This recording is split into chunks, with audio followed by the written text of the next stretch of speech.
தாவீதை பார்த்தீங்கன்னா ராஜாவா கர்த்தர் அபிஷேகம் பண்ணி விட்டார்.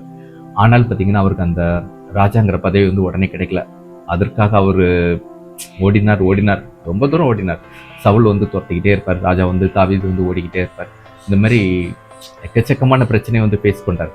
ஸோ அவர் ஒரு வசனத்தில் சொல்லியிருப்பார், சங்கீதம் 18:34, வெண்கல வில்லும் என் புயங்களால் வளையும்படி என் கைகளை யுத்தத்திற்கு பழக்குவிக்கிறார்.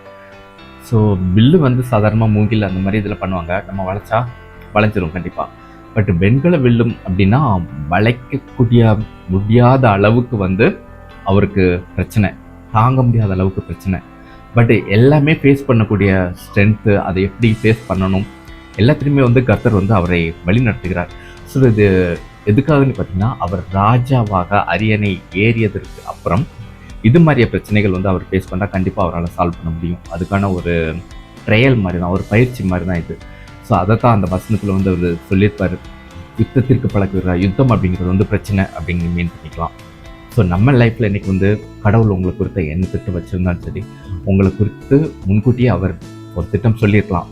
பட் பல வருடங்களாக அது வந்து நடக்கலை, சொல்லி வாக்குத்தத்தங்கள் நிறைவேறல, அந்த மாதிரி நீங்கள் ஃபீல் பண்ணிக்கிட்டு இருந்தீங்க அப்படின்னா அந்த திட்டத்தை அடைவதற்கு கர்த்தர் உங்களை வந்து ட்ரெயின் பண்ணிக்கிட்டு இருக்கிறார் அப்படின்னு தான் அர்த்தம். ஸோ இந்த ட்ரைனிங் முடித்து அதை உங்கள் கையில் கொடுக்குறப்ப வந்து அது கண்டிப்பாக வேறு லெவலில் இருக்கும். God bless you.